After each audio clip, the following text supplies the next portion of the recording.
চোখে দেখা সম্ভব না। আর যদি আমি দূর থেকে দেখি আইসা বলি যে উস্তাদ দেন আমি ওয়েল্ডিং পারবাম, সে সারা জীবনে ওয়েল্ডার হইতে পারবো না। এই জন্য আগে উস্তাদ যে কেমনে মার এটা দেখতে হইব, ধৈর্য থাকতে হইব, এবং ওয়েল্ডার হইতে হলে প্রচুর ধৈর্য থাকতে হইব।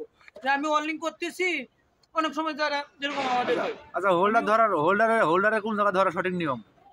আমি প্লাট মারতেছি, আমি যদি এই যে এখন এইভাবে হোল্ডারটা ধরি, তো এই যে আমার এই আঙ্গুলের ইশারাতে আমি হোল্ডারটা লড়াইতে পারবো। তো আমি এই জায়গাতে হোল্ডারটা ধরা সঠিক নিয়ম। আমি ধরেন এই পার্টিকেলটা মারতেছি, তখন আমার এই যে আঙ্গুল কিন্তু এটাই থাকতে হবে, মানে একটু আগে হোল্ডারটা তো লম্বা, এর পিছনের দিক না ধরে সামনের দিক ধরলে, এই যে সামনে বলতে এই যে আমার এই যে হাতটা এভাবে নিয়ে এভাবে ঢুকাইতে হবে, ঢুকাইয়া এই যে আমার এই আঙ্গুলটা থাকতে হবে জায়গায়। বেশি সামনে নিলে আবার আঙ্গুল গরম হয়ে যাবো, তখন অর্ধেক রড গলাইলে আমার কলিং করতে অসুবিধা। তখন আমি হোল্ডারটা আমি এই বরাবর রাখবো, যাতে আমার হাতও গরম না হয় আর হোল্ডারটা আমি ব্যালেন্সে রাখতে পারি। তখন আমি এইভাবে ধরেন আমি ভার্টিক্যাল মারতেছি, সুন্দরভাবে একটা পজিশন নিয়ে মাইরে যাইতে পারবো।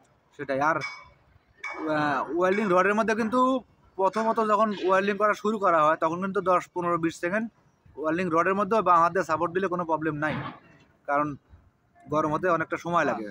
তো যখন হয়তো বা 30 সেকেন্ড রড গেলার পরে যদি হাত সরাই দিই তখন কিন্তু আবার রডটা কিন্তু ছোট হয়ে গেল।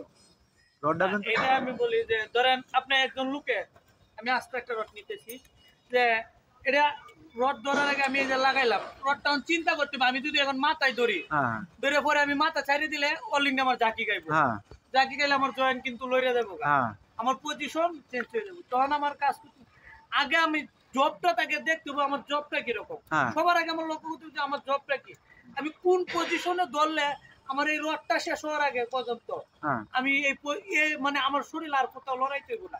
তখন আমার আগে বসতে হইব এইভাবে, আমি রডে ধরলে হইব না, কারণ আমি যদি রডে ধরি এই একটু করলে পরে আমার হাত চালিয়ে দিতে হইব, তখন আমি হাত চালিয়ে দিলে আমার পজিশন নষ্ট হয়ে যাবে। হাত বাম হাত দেওয়া যাবে হোল্ডারের মাথায়, হ্যাঁ হোল্ডারের মাথায় এইভাবে দিবেন যাতে এই গরমটা আপনার হাতে সহ্য করতে পারে। আর হোল্ডারের মাথা তো অত গরম হয় না, এত গরম মানে সহ্য হয়, গ্লুজ থাকলে ভালো গ্লুজ হলে সহ্য হইব। আর হোল্ডারটা এই যে হোল্ডার গরম হয়ে পড়েছে একজন ওয়েল্ডারের হোল্ডার ফিটিং এর কাছে, একজন ওয়েল্ডারের ফিটিং এর কাছে। আমি এটা খুলে দেখাই, এই যে এটা কিন্তু গরম হওয়ার অপশন নাই। যদি এটা আপনার এই যে অনেকে কি করে তুলাইছি ঢুকাই দিছি নাট টাইট দিয়েছি, কারণ আমি লক্ষ্য করছি না যে এন থেকে তামা একটু বাইর করার, যদি তামা বাইর করে তাহলে হোল্ডার গরম হয়ে যাবে।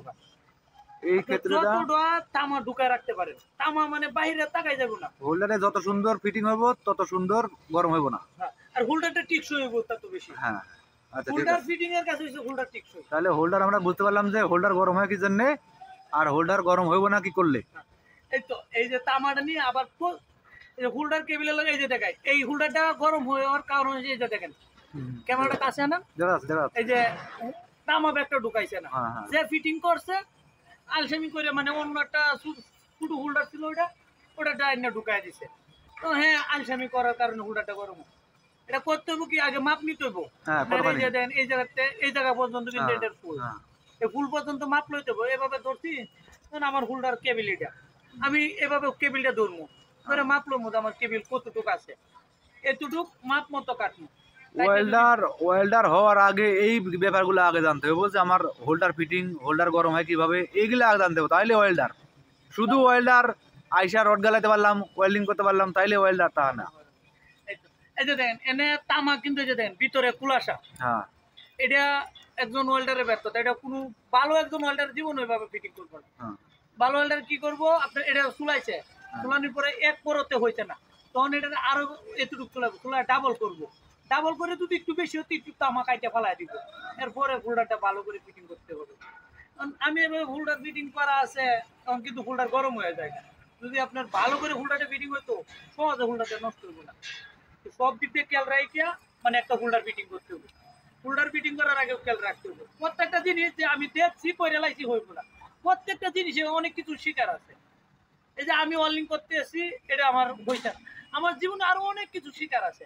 প্রত্যেকটা জিনিস শিখবেন, আর শিখার জন্য আগে কাজ করতে হবে কি, মাসুদ কাকার আইডিটা ফলো দিতে হইব, সাবস্ক্রাইব করতে হইব, কমেন্ট করতে হইব বেশি বেশি, যাতে সবাই জানতে পারে ভবিষ্যতে উনি আরো ভিডিও দিতে পারে।